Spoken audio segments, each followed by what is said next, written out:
Assalamualaikum warahmatullahi wabarakatuh. Perkenalkan, saya Jusneni Hasmi, peserta Latsar gelombang 20 angkatan 91 kelompok 4, unit kerja Universitas Teguh Umar. Izinkan saya kali ini menyampaikan tentang analisis isu di instansi. Berikut daftar isi yang akan saya sampaikan dalam kesempatan kali ini. Yang pertama, definisi isu, identifikasi isu, teknik tapisan isu, teknik analisis isu, dan yang terakhir adalah rekomendasi solusi.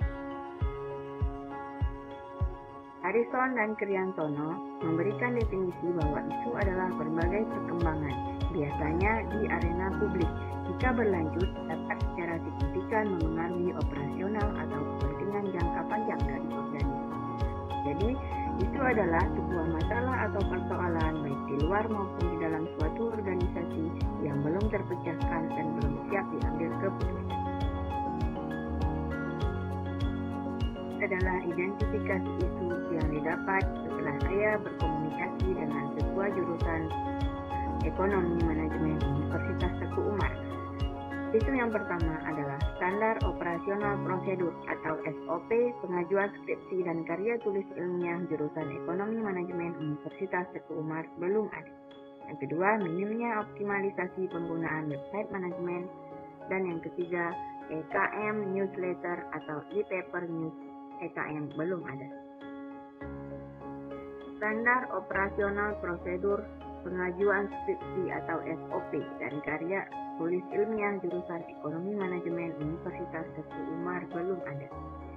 Standar Operasional Prosedur atau SOP adalah sistem yang disusun untuk memudahkan, merapikan, dan menertibkan suatu pekerjaan. SOP juga adalah aturan dan alur yang harus ditaati dalam proses tertentu. Dalam hal ini, SOP yang akan dibahas adalah SOP pengajuan skripsi dan pengajuan karya tulis ilmiah untuk mahasiswa jurusan manajemen. Siapa saja yang terlibat dalam isu ini? Yang pertama tentu saja pihak lab ekonomi manajemen, tenaga pendidik, dan mahasiswa ekonomi manajemen. Dan masalahnya adalah SOP pengajuan skripsi dan KTI belum ada. Dampaknya, mahasiswa bingungan mengenai alur pengajuan skripsi. Jika standar operasional prosedur pengurusan skripsi dan karya tulis ilmiah tidak segera direalisasikan dalam bentuk format yang jelas, maka mahasiswa tidak akan dapat mengakses informasi dengan mudah. Mereka harus bertemu secara langsung dengan tenaga pendidik dan dosen yang belum tentu paham tentang alur SOP tersebut. Itu yang kedua, minimnya optimalisasi penggunaan website manajemen. Memasuki zaman digital dan serba elektronik sekarang ini, menuntun setiap instansi untuk mampu beradaptasi dengan perkembangan zaman tersebut, seperti penggunaan website di berbagai instansi.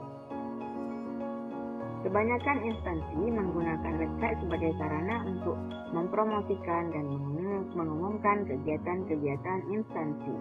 Program pendidikan ekonomi manajemen mempunyai website. Dalam website tersebut tercatat mulai dari struktur jurusan sampai ke daftar dosen, beserta jenis konsentrasi mata kuliah. Akan tetapi, banyak mahasiswa tidak menggunakan website manajemen yang tersedia. Jika website tidak dipergunakan dengan optimal oleh mahasiswa, maka website akan menjadi suatu hal yang sia-sia, tidak tersentuh, dan hanya sekedar pajangan dan pelengkap saja. Yang ketiga adalah EKM Newsletter atau e-paper news EKM. Majalah adalah media yang didesain dan dikemas dengan sedemikian rupa sehingga dapat menarik minat pembaca. Di jurusan ekonomi manajemen tidak tersedia majalah atau selebaran menarik yang dapat dibaca oleh mahasiswa dan dosen ekonomi manajemen. Hal ini menyebabkan kegiatan-kegiatan prodi manajemen kurang terekspos dan tidak ada dokumen yang mengabadikannya dalam bentuk cetak. Teknik tapisan isu yang digunakan dalam kali ini adalah metode USG. U adalah urgency, S adalah seriousness, dan G adalah growth.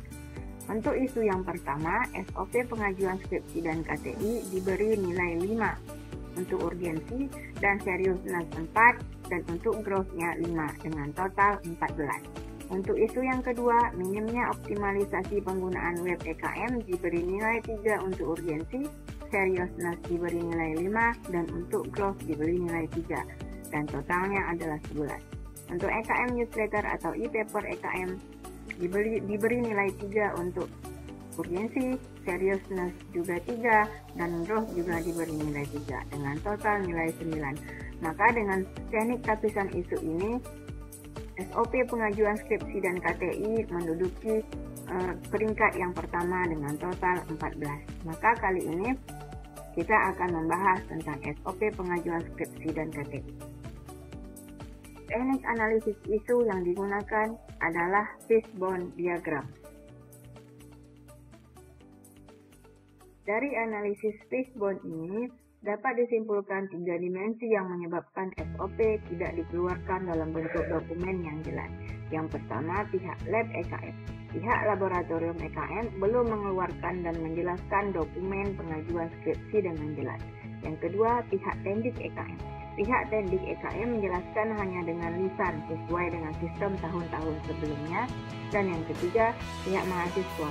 Mahasiswa EKM terbiasa memproses pengajuan skripsi dengan manual dan bertanya ke pihak tendik. Rekomendasi solusi untuk isu tersebut adalah skripsi atau karya tulis ilmiah adalah salah satu syarat agar mahasiswa bisa menyelesaikan kuliahnya tanpa alur yang jelas. Mahasiswa akan kebingungan langkah apa yang harus diselesaikan terlebih dahulu.